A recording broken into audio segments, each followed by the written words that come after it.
आता प्रश्न विचारतो जुनेवाले मुलांना मी बघा मगापासून कुठल्याही शाहिराला ए बुवा आलो बुवा इकडं बोल बघलायच नाही असं काय माझ्याकडून येणार नाही। मी एक शाहीर आहे आणि समोरचा सुद्धा शाहीरच आहे। मी मायेची भक्ती करणार आहे, तो शिवाची भक्ती करणार आहे आणि असं दोन्ही पण बघतो आहोत। लोककलाची ही दोन चाके एक जरी कमी पडलं तरी कार्यक्रम इतका मजबूत होणार नाही खात्री आहे। म्हणून अहो तुला बघा इकडे लक्ष द्या। मी गेली 12 वर्ष एक प्रश्न मी या भागामध्ये रत्नागिरी जिल्ह्यामध्ये आम्ही डॉक्टर सूर्यकांत चव्हाण साहेब यांच्या लेखणीतून अभ्यासातून निघालेला प्रश्न आम्ही विचारत होतो। गेली 12 वर्ष कुणीही त्या प्रश्नाचं उत्तर दिलं नाही, खरं उत्तर दिलं नाही। म्हणून आम्ही यावर्षी गेल्या वर्षापासून आम्ही दुसरा प्रश्न विचारत आहोत। प्रश्न असा आहे, सृष्टी निर्माण करण्यासाठी ब्रह्मदेवाला स्फूर्ती येईना, सृष्टी निर्माण करण्यासाठी ब्रह्मदेवाला स्फूर्ती येईना तेव्हा तो कोणत्या देवाला शरण गेला व त्याला बुद्धी देऊन कोणी उपदेश केला। साधा सोपा आणि सुटसुटीत असा प्रश्न आहे। अध्याय 6 ओवी क्रमांक 43-44 वरील पदानं पटवा कर मान्य करून जुळती मिळती जुळती कथा तुम्ही सांगू नका, मान्य करणार नाही। तुम्हाला अध्याय 6 आणि ओवी क्रमांक 43-44 वरील पदानं तुम्ही पटवा तर मान्य करून तुम्हाला लेखी प्रश्न दिलेला आहे। नक्की तुम्ही त्या प्रश्नाचं उत्तर द्याल।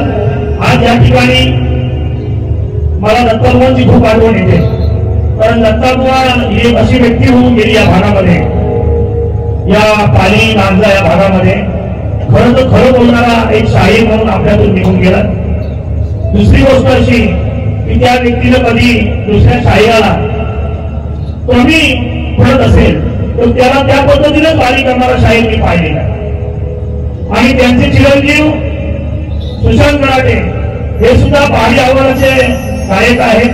चांगला आवाज आहे, मुलं चांगले आहेत, संत चांगला आहे, वारी चांगली आहे आणि ही शाखा म्हणजे उचलून शाखा चालवणारे शाहीर नाहीये। त्यामुळे दत्तात्रय असतील आणि सुशांत बुवा असतील त्यांचे भाऊ आहेत, त्यांच्याबरोबर भाऊ असतात, त्यांना कधी कुणाची घाबरण्याची गरज नसते।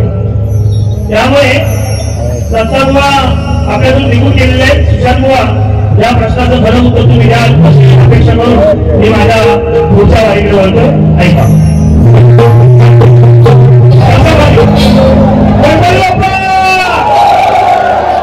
ऐका प्रश्न तुम्ही दुराची होशाही रे तुमचे गाव नाही रे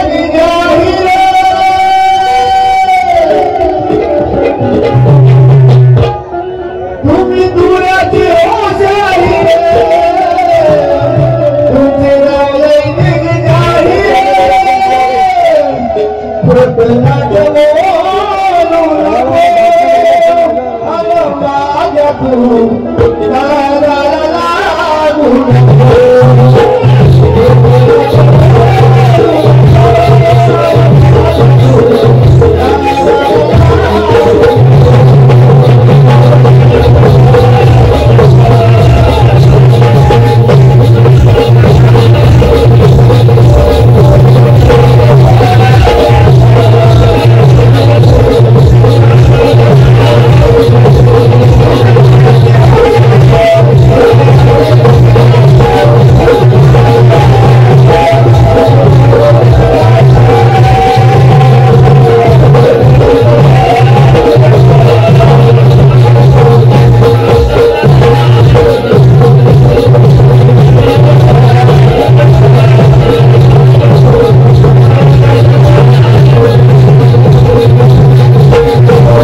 देवाची सगळी प्रार्थना करून पहिल्या पूर्ण विलंब केला आहे. जय हिंद, जय महाराष्ट्र.